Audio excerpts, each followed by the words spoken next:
Hey guys, it's Baer with another J Today, where I give you a piece of my mind 3 minutes at a time. Today I read an article in BGR.com about Nintendo called The Last Blockbuster, and how the last blockbuster often signals the demise of a company. The thesis is that when a company has an unexpected hit product, they sometimes believe that that means that their future is secure, but instead that last hit product is sort of the beginning of the end. It's just hard to tell.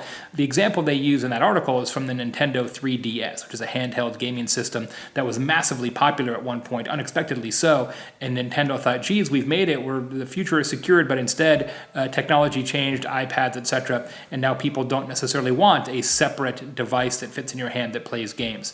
And I think the exact same circumstance could happen to the National Football League.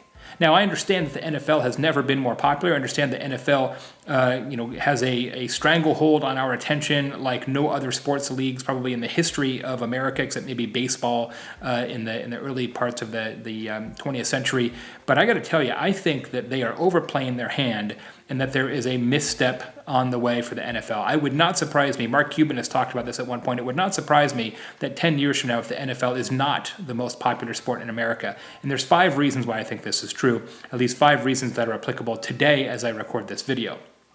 In no particular order, first, the NFL in-game experience is no longer particularly satisfying for many people. I've taken my son to NFL games. I was an NFL season ticket holder for many, many years, and the crowd is typically loutish, and not particularly interesting, and not a particularly great place for families, and the tickets are crazy, crazy expensive. It is literally more interesting and more entertaining for me to watch NFL games in my basement on an HD screen where I can check fantasy football stats than it is to spend the time to go to a game, much less spend the dollars. So I think the in-game experience is definitely a problem. Second, I think they are very much overplaying their hand in terms of television.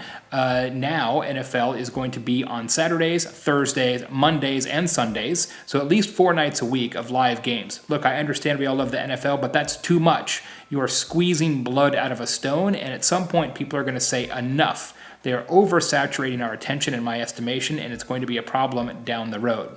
Third thing is their drug policy is absolutely ridiculous in the NFL. They don't hardly spend much time at all on performance-enhancing drugs or steroids because everybody wants to be bigger and stronger in the NFL, but yet their marijuana policy is crazy, right?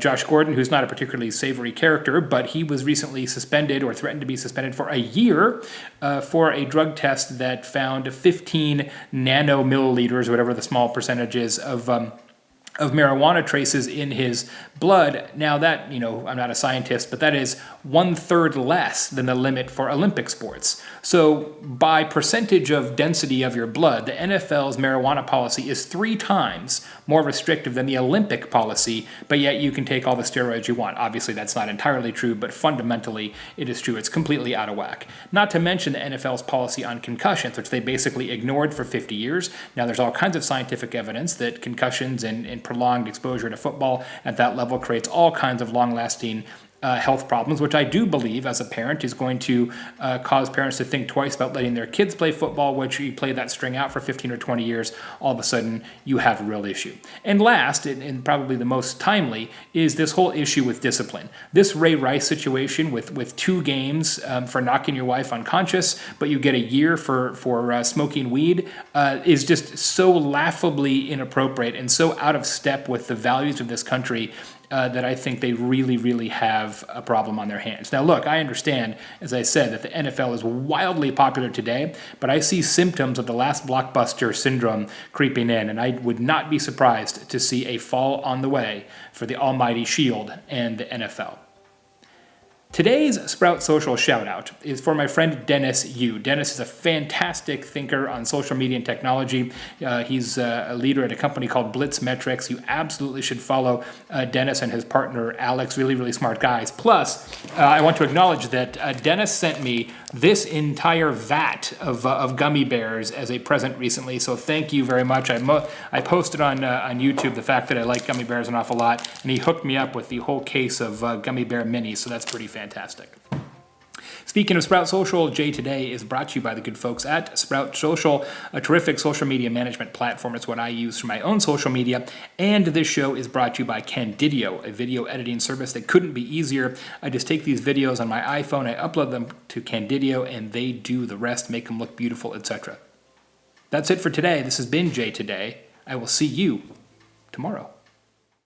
Hey, I'm Jay Baer. I want to introduce you to my brand new show, Jay Today, where I will be talking about social media and business on an almost daily basis. Real quick videos, very easy, snackable, bite-sized, as they say. You can get it on YouTube. You can get it on iTunes. You can get it on Stitcher. You can get some great ideas right here. Want to subscribe? I think you do. All you got to do is click one of these buttons. Thanks so much. I'll see you tomorrow.